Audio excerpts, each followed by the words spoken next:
J'ai été diplômée des arts déco en animation. Ensuite, je suis allée au Royal College of Art en animation pour faire un master où j'ai réalisé Fish Never Sleep. Notamment, j'étais en Angleterre, mais j'ai passé une partie de mes études au Japon, où j'ai réalisé Fish Never Sleep, d'où le thème japonais. Et ce film a gagné un BAFTA, a eu beaucoup de sélections au festival, ce qui a servi de tremplin pour faire le, le prochain cours, qui a été fait dans le cadre du financement de Artist in Residence de Channel 4. Et donc City Paradise a été fait juste après et a eu un énorme succès, puisqu'il a fait plus de 200 festivals, plus de 50 prix, et ça a été oui, ça a été comme un ouragan, enfin non, je t'ai tornado, mais ça a été énorme. Enfin, l'attention de ce projet, surtout à l'époque, il y avait encore très peu de projets qui mélangeaient plein de techniques différentes, notamment la prise de vue réelle, l'animation 3D, l'animation 2D et beaucoup de compositing. C'était assez novateur. Maintenant, c'est rentré, tout le monde peut faire ça chez soi à la maison, mais c'était à l'époque quelque chose d'assez nouveau. Donc, ce film a eu beaucoup d'attention.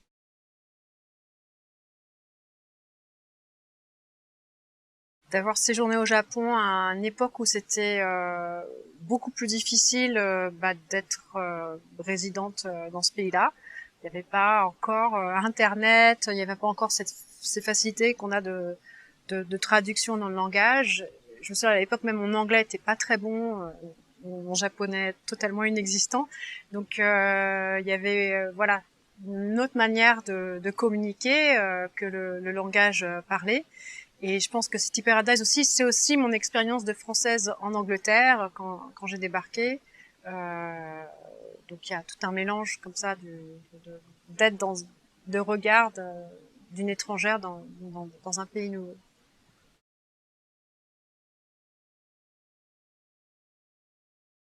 Oui, il y a beaucoup de choses qui sont faites dans l'humour, dans la comédie.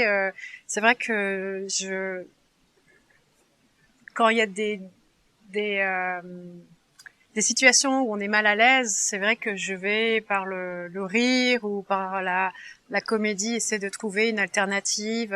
Et dans l'humour anglais, il y a beaucoup de jeux de mots, il y a beaucoup de jeux avec les rimes, et il y a beaucoup de recul par rapport à soi. On se moque de soi, donc il y a quelque chose dans l'humour british qui est là mélangé à cet enseignement que la japonaise a de l'anglais.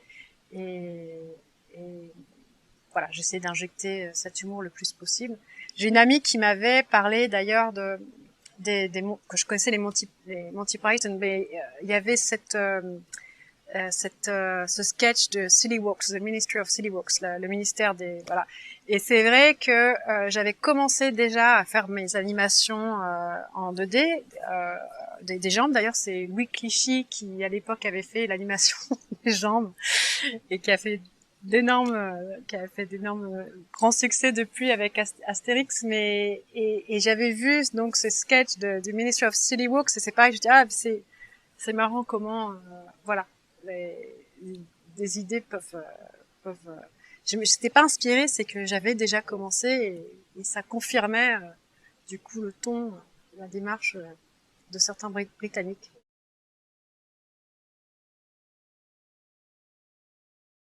Ça, c'est la musique de fin de Joanna Newsom qui avait, en fait, qui était pas encore connue vraiment. Et j'avais mon torson, Fabrice Gérardi, avec qui j'avais travaillé auparavant et qui est extrêmement bien connecté avec toutes les maisons de disques, en tout cas quelques personnes à Paris à l'époque, et m'avait fait rencontrer Joanna Newsom à Londres. Et j'avais réussi comme ça, on avait réussi à avoir les droits de sa chanson avant que son album sorte. Et on avait pas un grand budget, mais elle avait elle avait accepté en fait.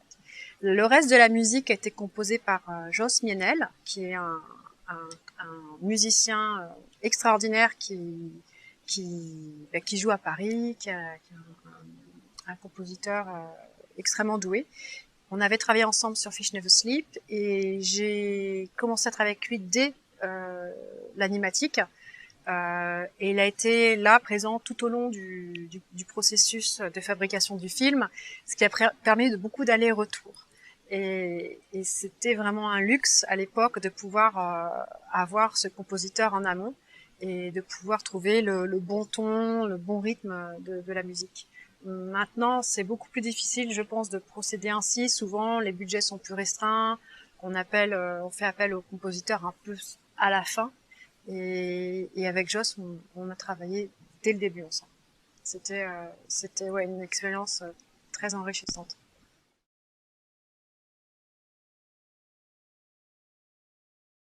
Le film a été à la fin monté sur copie 35. Donc quand on le voit en copie, c'est la qualité du son et de l'image exceptionnelle.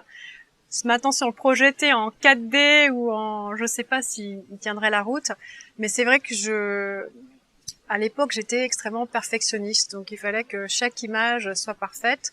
Il y a juste quelques scènes où je vois des fois des tremblements dans les jambes ou des défauts, mais c'est un film qui a été fait avec beaucoup de patience, beaucoup d'amour et qui c'est vrai encore tourne dans les festivals maintenant, est très demandé 15 ans après et qui est assez unique dans sa narration, dans son style. Euh, et je pense qu'il n'a pas vieilli parce que il raconte aussi des choses qui sont encore actuelles. Il raconte aussi une ambiance londonienne qui a peut-être changé aussi. Donc il y a quelque chose de très euh, euh, comment dire, pas fantastique sur Londres, mais qui est une image figée d'un Londres surréel qui est un peu une réalité augmentée.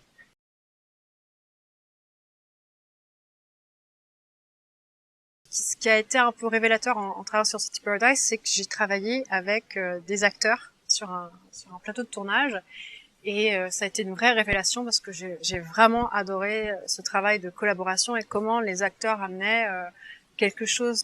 Donc j'ai suivi, après City Paradise, je voulais pas refaire exactement la même chose. J'ai toujours été dans cette manière de penser, de me challenger techniquement, de trouver des choses nouvelles.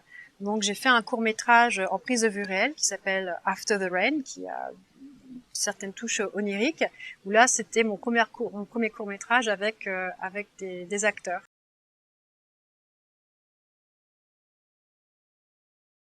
Et maintenant, il y a deux projets qui sont en cours de financement et de pré-production. Un qui est financé par le British Film Institute et la France, qui est un projet qui est plus personnel, plus immersif, où il y a des scènes fantastiques. Et l'autre projet qui est plus engagé politiquement, notamment par rapport à l'environnement, et là qui est un projet français. L'aide au développement est financée par le CNC, et là on est en du travail d'écriture, donc voilà, c'est un travail un peu pour quelqu'un visuel qui travaille visuellement comme moi. Le travail d'écriture et prend du temps à mûrir, mais c'est extrêmement épanouissant de travailler sur du long format.